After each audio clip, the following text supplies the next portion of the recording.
Mais d'abord, Jérôme Béglé pour la politique. Jérôme, on va revenir avec vous sur ce coup de blues des maires, remis à la une la semaine dernière par la mort du maire de Signes. Le maire, toujours un élu apprécié, mais sans cesse critiqué, c'est ça ? Le maire est un élu à portée de voix et de pied de ses administrés, donc à portée d'engueulades et parfois de coups.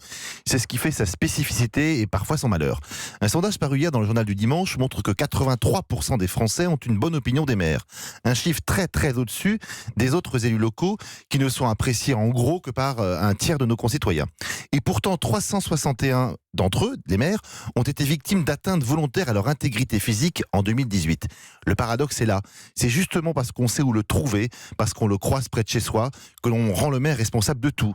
Du chômage, de la vie chère, des impôts, de l'insécurité, des décisions venues de Bruxelles ou de Paris, des trottoirs défoncés, de l'eau de la piscine pas assez chaude.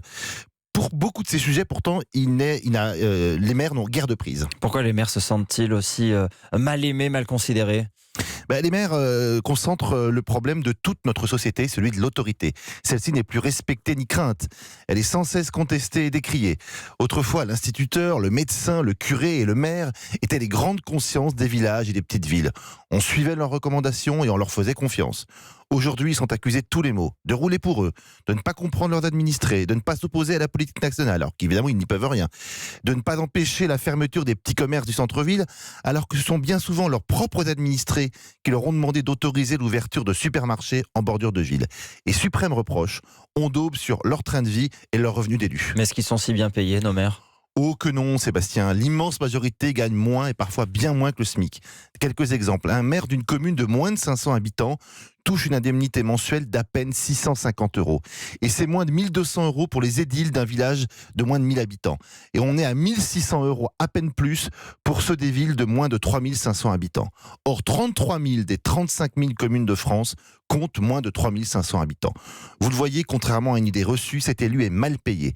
Mal payé alors qu'il est au four et au moulin. Dans les petites communes, il ne dispose pas d'administration.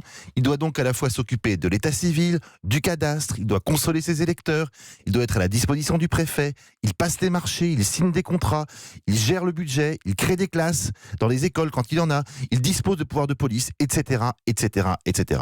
Un job bien souvent à plein temps, donc qu'il doit exercer en plus de son vrai métier ou en guise de passe-temps une fois la retraite venue.